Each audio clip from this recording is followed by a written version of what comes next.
对，水其实蛮凉的，可是真的不会冷了。开启了潜水的另外一个世界。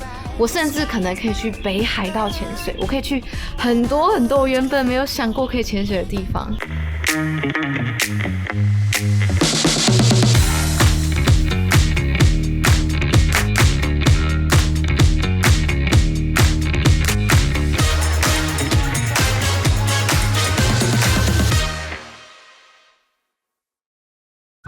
嗨，大家好，我是 Celine， 我来上水肺潜水的干一课了。不知道你有没有梦想过在南极、北极或是高纬度欧洲地区，甚至是冰下潜水？我自己以前是没有，因为感觉就超冷的。但自从了解了干一潜水这个方法后，我觉得我好像又可以做到了。干衣是干式防寒衣的简称，穿着它下水后，你的身体会是全干的，完全不进水。取了干衣之后，就再也不用怕潜水会冷，也可以在冬天潜水了。但干衣潜水不管是穿法或用法，都跟我们平常习惯的湿式防寒衣不太一样，会需要上一门干衣的专长课。那立志要潜遍世界各地的我，要扩大自己的潜水版图，就一定得学会这个技能。这支影片我来到垦丁，让你们陪我一起上这2天1夜的干衣课程。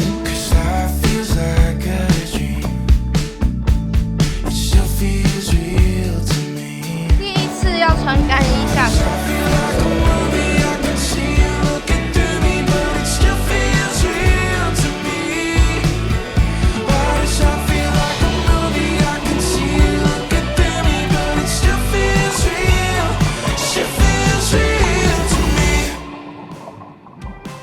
大家早安！现在呢是我的干衣课程的第一天，第一个早上，等一下要去上学科课了。这一次会在垦丁待2天的时间学，然后是在这间 City Divers， 欢迎我们的干衣好伙伴。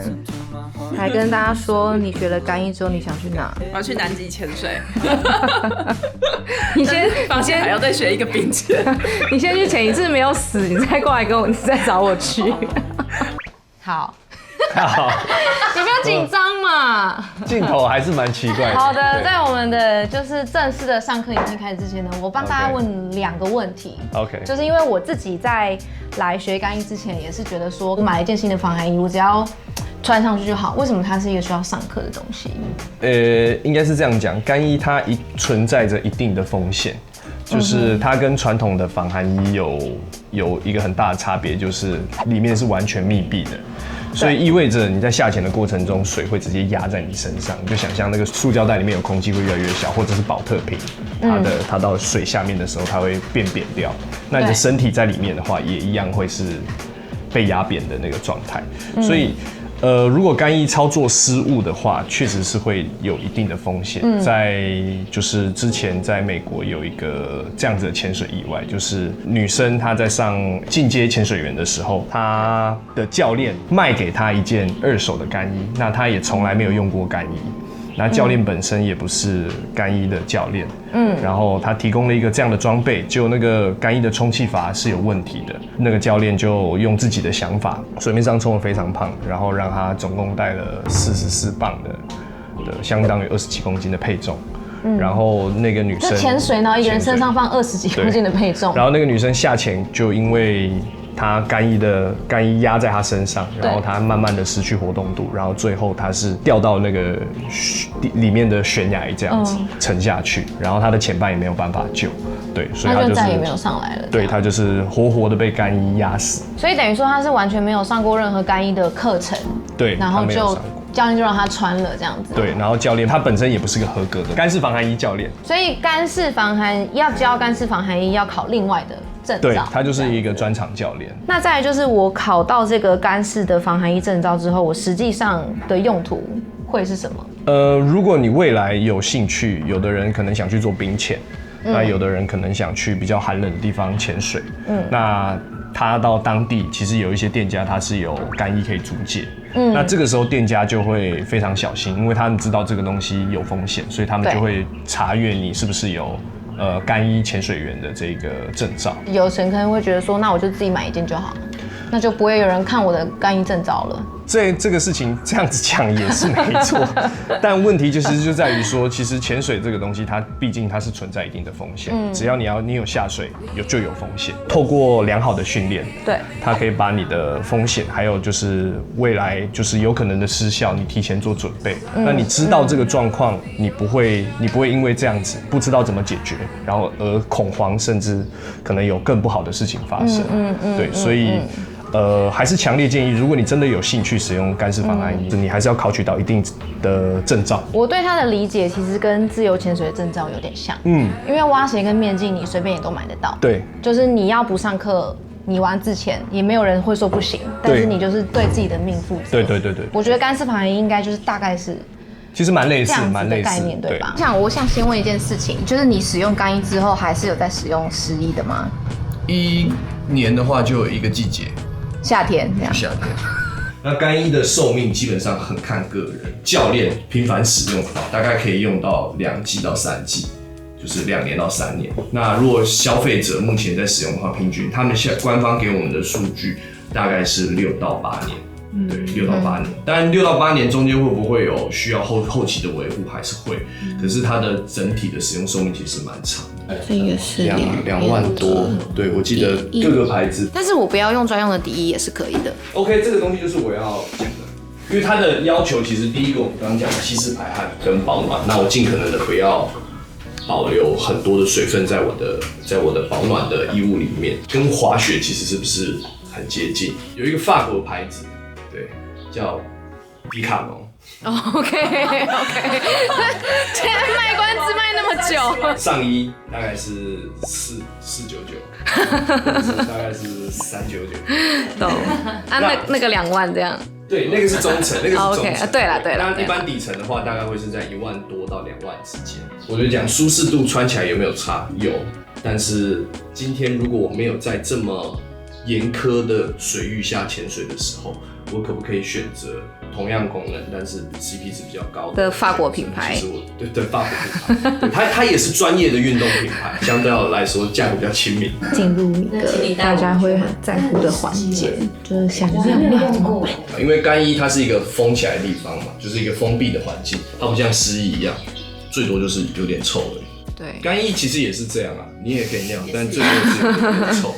如果我想尿有2个选择，一个是成人纸尿裤，另外一个就是尿法。那尿法的话，男生的话就相对比较简单，就是最早它尿法只给男生使用，它就是有点像是一个保险套的样子，它是医疗使用，就是套上去，然后你就是尿在那个，它会有一个法管子把尿倒出去。那女生其实也有，它叫做虚披。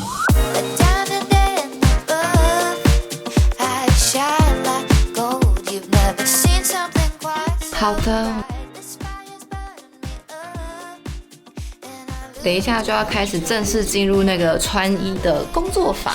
对，跟大家大概讲一下刚上的东西。刚主要就是介绍过说我们人到底为什么需要干式防寒衣，然后干式防寒衣跟湿式防寒衣的优缺点分别为什么。基本上都是介绍干衣会有什么样的材质啊，然后怎么样的拉链啊，然后它的密封系统，它是怎么样让我们的人体不会进水的，然后跟我们里面会穿什么东西。简单的讲一下干衣的使用方法，跟下水前我们需要什么检查，跟我们这堂课学完之后会得到什么样的技能，就是在学科课的时候有大概跟我们分享，但是等一下这些东西呢，就是我们全部都会再实行一次，所以就学科课没有拍太多。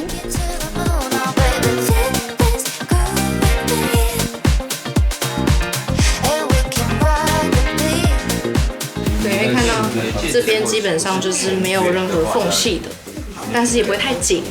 要来进行我最讨厌的套头套的部分，这样子吗？对。然后这样子吧，对，把它撑开。指腹撑开，比我想象中还要松，容易耶。对，中阶以上的干衣都会有2层拉链，就是再次的确保你的衣服不会进水。然后接下来呢，我们要把身体里面的空气挤掉。OK， 那你再站起来。我会先把这个绳子拉开。真空包。我现在变成一个真空包装的人了。OK，还有比较不同的地方是我穿干衣的时候会需要控制身体的浮力，所以我们胸前这个是充气，对，到时候按这个就可以充气。然后这边有一个泄气阀，手抬高就可以泄气。然后像我自己原本的蛙鞋是那种脚套式的，但是因为我们穿干衣的时候，就是上面会有这个脚套嘛，所以通常干衣就是会需要这种调整式的蛙鞋。现在就是教练会再教我们一些干衣的清洁啊、收纳啊、保养啊，下午会去平静水域下水。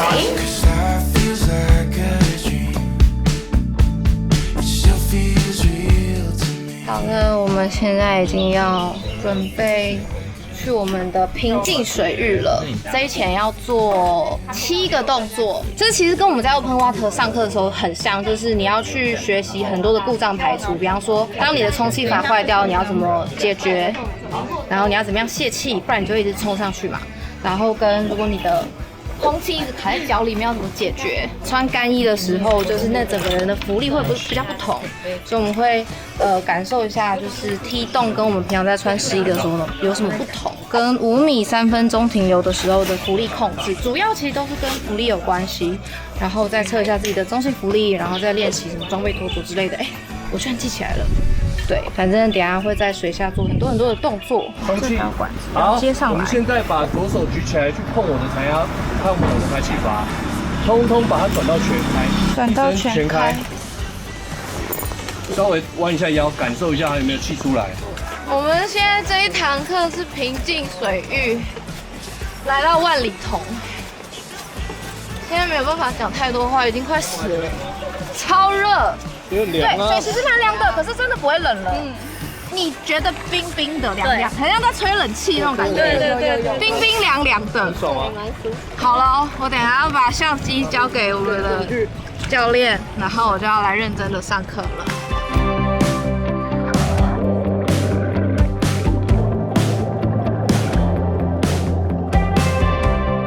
好的，第一节我们下的是垦丁有名的浮潜圣地万里桐，这里的深度只有6到8米，也没有什么浪，通常会拿来当做平静水域的课程。这里有超级多小腿鱼，生态其实蛮丰富的。我之前带妈妈体验潜水也是在这里。其实下水那一刻，我已经可以感受到穿干衣的好处了。除了不冷之外呢，通常夏天来这里肯定是挤满了 SUP 跟浮潜的游客，但是我们那天算是包场了整个万里桐，穿着干衣就可以在人少少的季节潜水了。抵达沙地后，教练第一个要我们做的就是我最讨厌的中性浮力练习。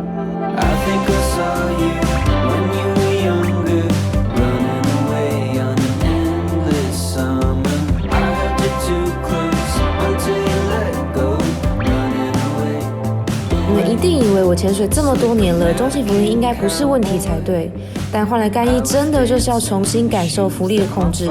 那些新手才会出现的手中站立游动，还有突然暴冲上水面，全都在我身上发生了一次。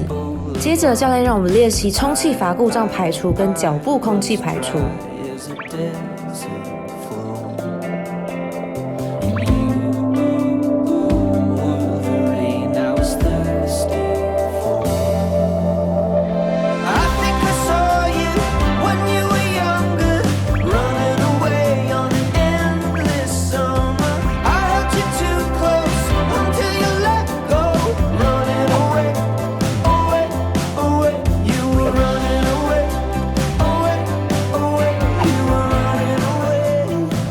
其实我觉得这些动作就跟学 Open Water 时一样，都还蛮容易的。看得出来教练觉得我做得很棒吧。接下来是考 Open Water 后再也没有练习过的踢脚时间。虽然不管是自由踢或是蛙踢，都跟穿湿式防寒衣时动作没有不同，但是换上干衣后真的需要重新习惯一次。之前整体比较不习惯的是，真的需要蛮注意自己的中性浮力的，一个不小心就会往上喷，看起来菜到一个不行。但是一直到快上岸前，我已经可以一边拿相机，也可以稳定的前进咯。我想尿尿，而且以前在水里想尿就可以尿，现在这样子好不爽哦。我等一下就要去买尿布，刚刚好像有帮我拍到。所以原本都还好的，然后莫名其妙就喷上去。所以我觉得其实你真的要在浅的地方先练过，真的会比较好。如果你真的在20-30你要喷上去的话，就马上就减压。有录到吗？有录到吗？我刚67分钟，大概有30分钟不知道自己在干嘛，就是有一种我有吗？我有在中性福利吗？我跟阿莫都非常的挫折。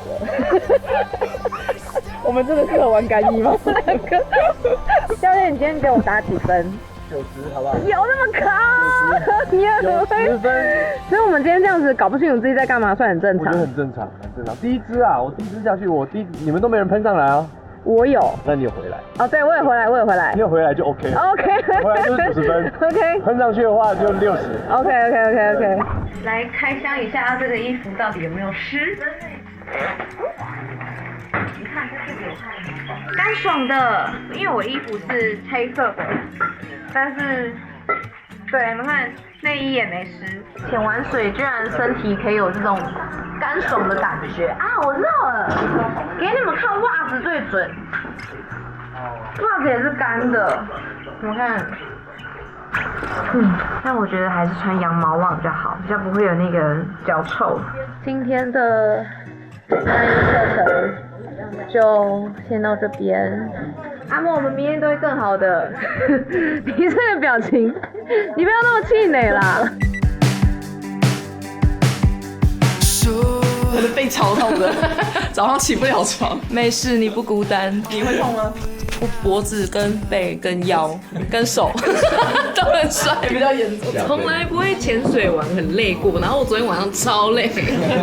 有真的感觉出来，9点就说要先睡觉了，然后就睡觉了。应该从昨天晚上开始就发现自己的全身都蛮酸痛的，对，希望今天会好一点。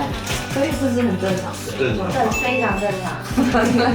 那就好，我要说。第2天下水，我们要去开放水域了。然后基本上做的事情呢，应该是跟昨天差不多，只是说我们去的深度会深一些，然后可能是会有海流的地方。我们可以的。教练说90分，教练说90分，今天会变100分。好。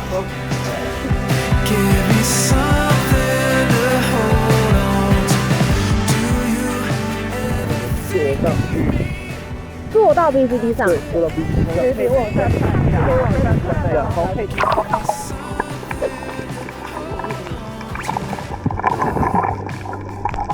我带一下穿回来，记得在我的长管上面下面。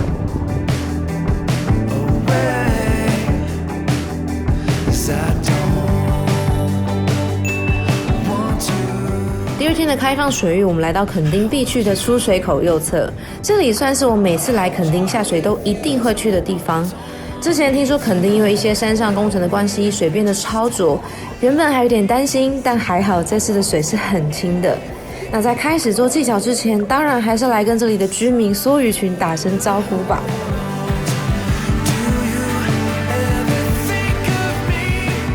来到沙地后，再做了一次跟前一天一样的故障排除。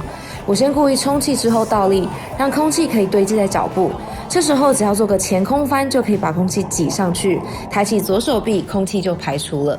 接下来是刻意按下干衣的充气法，这时候只要把充气管拔掉，抬手泄气，回到中性浮力，跟你的前伴说一声就完成了。我觉得算是没有难度。对我来说最难的其实还是中性浮力。之前教练有帮我调整了配重的重量跟配置，加上我稍微习惯一些了，有比较稳定的可以在沙地上飘着。教练也让我尝试着待在他面前不要动。我跟你们说，潜水的时候不动才是最难的。我真的就在这个沙地上飘了10几分钟，一直看着表，注意自己有没有往上飘。不过这个部分我就跳过吧。我相信你们应该对我在沙地上的画面没有兴趣吧。虽然说练基本功是真的很无聊，但到最后我应该是有掌握技巧了，中性浮力也总算是稳定了。上岸前当然还是要放带皮下，遇到了不管看几次还是好喜欢的海龟，能够在冬天独占出水口的大海真的超爽。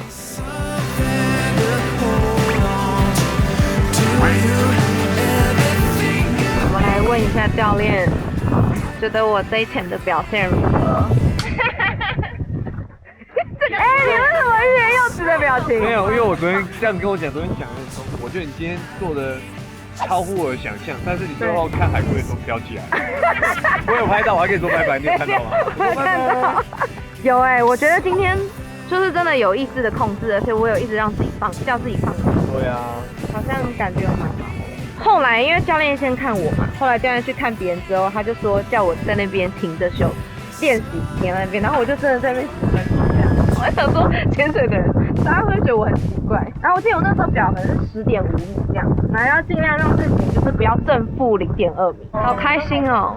我觉得我今天的状况真的比昨天好蛮多的，因为我觉得昨天还不习惯这身衣服，所以教练叫我中性浮力叫我倒的时候，我也不知道我到底有没有倒。但我觉得我今天是很有意识的，可以控制到我自己，就是说 OK 我要平。然后我知道我自己一直在往上浮，因为有一直看表，然后我自己想办法把我自己降下来。就是我有慢慢的学会在这身衣服下要怎么样控制我自己。昨天是穿黑色的，所以看不太出来。今天就可以给你们看，舒服，超级干爽。所以现在这样子2潜中间可以不用洗澡。没错，不是2潜中间，整段都不用洗。我终于完成潜水不用洗澡的愿望了。真的就是体验到他们说干衣潜完水之后，你现在就像没有潜水的感觉一样。对，我们现在呢要去稍微休息一下，吃个东西，因为今天大家的课程都做的差不多了，然后中性浮力也都管理的不错，所以最后一潜我们要去翻袋。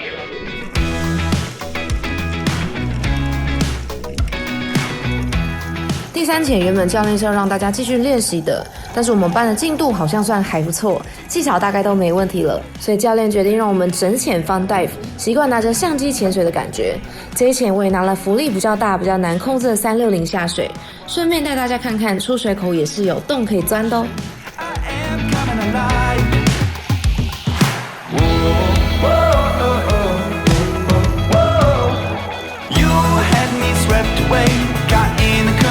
tidal wave. Blue skies may fade to gray, but I find a rhythm at the break of day. Better yet, I follow on what makes me forget the fallout.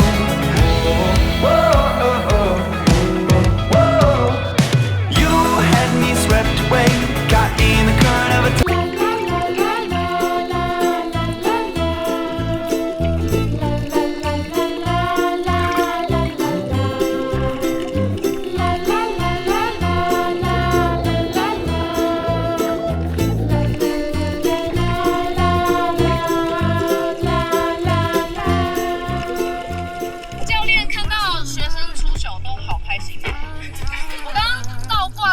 上的时候 ，Nori 就是先狂拍我一番，然后看到我好像真的下不了，然后他才来救我。然后我的310还在旁边拍，都看到你们一直狂笑了，超美了，对。我的脚，就是，而且我要一直要往下踢啊。这是一个很好的案例，就是当我们今天做躬身下潜这件事情，如果我今天已经脚到水面上，我的蹼面是踩不到任何水的。对，所以这个时候你只有2个选择，一个是把你的 BC 的气全部卸光，让你有办法沉下来。那如果你的脚的空气超多，然后你 BC 的空气其实没有很多的话，那你能做的事情，你已经回到水面上，那就把 BC 冲爆吧。手上还拿着一个气球，然后你还在转，因为我要找你的，我要拿你的。找不到我的鼻充气管，你的充气管已经掉了，然后再后面。对，因为我手上一手拿手电筒，一手拿自拍杆，那个气球，真的是气球。然后我想说怎么办？我现在要怎么办？然后我有没有办法把东西丢掉？我的教练都在看戏，然后他一直拍。我说动出来的时候就知道你在枪位了，你就在那个位置了，准备好拍我这样。就是我真的不知道怎么办，因为我努力了，因为我们有学过啊，脚气堆积的时候我们要往下攻啊。对，你已经回到水面上了，所以这是一个蛮好的实际案例。哎，这是一个很精彩的结尾，帮大家做了一个很好的收尾。哎，谢谢教练。好的，以上就是我这2天的干衣课程。我跟你们说，我现在其实有点困扰的点呢是，现在这个潜水版图不小心好像又变太大了。就是原本你知道会有一种好像已经不知道去哪里的问题，因为就会觉得其他地方感觉都好冷，也不想去欧洲，也不想去南极、北极。可是现在多了干衣这个选项之后，好像也有花不完的钱了。有些地方我知道大家可能会传到5米、7米，甚至是9米潜水，但是我就觉得我不想。但是这次接触到干衣之后，就发现哇，它完全开启了潜水的另外一个世界。我甚至可能可以去北海道潜水，我可以去很多很多我原本没有想过可以潜水的地方。其实也不止冷的地方，因为像举个例子，上次去墨西哥嘛，然后我们去洞潜，然后当时候呢，我是潜大概1个小时，我就觉得超冷，快要受不了。那我也是这次上课才就认知到说，原来人对于就是水温的忍受是有一个时间限制的，所以未来如果想要去到可能更深的洞穴，然后可能它会需要潜2-3个小时，也是肯定需要干衣。那除了认识到干衣这个领域之外，我觉得这2天的课程对我很有帮助的，还有就是我花了很多时间在练习控制我的浮力，因为我们这次等于是多认识了一个全新的浮力装置嘛。对，很多时间其实我是趴在那个沙地上，什么时候不做的。看起来课程很无聊，你好像一直在那边飘着，但是我觉得这个对于就是尤其像我们这种 fun diver 来说，其实是一个很好的训练，就是我自己是觉得我很久没有好好的就是审视自己的中性浮力了，对，所以我觉得这个是对于我未来潜水也很有帮助的部分，然后也是这个课程我原本比较没有预期到的。影片最后呢，再提醒大家一次，如果你跟我一样开始对一些冷的地方潜水有点兴趣的话呢，强烈建议大家一定要上干衣的课程，就是因为它真的是一件有风险，然后你需要重新习惯的事情，然后你操作不好的话，是真的有可能发生不太好的意外。对，所以真的强烈的建议大家，如果你都已经愿意花钱买干衣的话，我就一定要上课。那就我所知呢，不是所有的潜水教练都能够教这个干衣的专场，所以如果大家不知道去找谁学的话，我非常的推荐这次的教练，然后我也会把这次帮我安排课程的暗潮激潜中心的 IG 放在资讯栏，那大家有兴趣的话可以去询问他们课程相关的资讯。最后跟大家预告一件事情，就是我其实已经做了一件自己的干衣，现在正在制作的路上。对，应该在1-2个月就会好了，所以等到我拿到之后呢，应该就会穿着它去一些酷酷的地方潜水，请大家好好的期待。那最后就是大家都知道了，喜欢影片的话，记得帮一个喜欢，然后可以把影片分享给你所有喜欢潜水的朋友，问他们有没有兴趣来学干衣，然后可以留言告诉我有没有想要看我穿着干衣去哪里潜水。没错，希望可以带着这个技能去开箱更多的水下世界。那我们就下支影片见喽，拜拜。可以结束。我要摸这个，哎，我这个比喻做的还不错吧？这个蛮猛的，这个蛮猛的，真的，真的，就是好像真的是这样。是这样子，你要自己买，而且真的有的人就是会有这样的心态。非常舒服的温度哎，我们来看看等下40分钟之后讲什么。好的，我想要帮你调一下你的面积。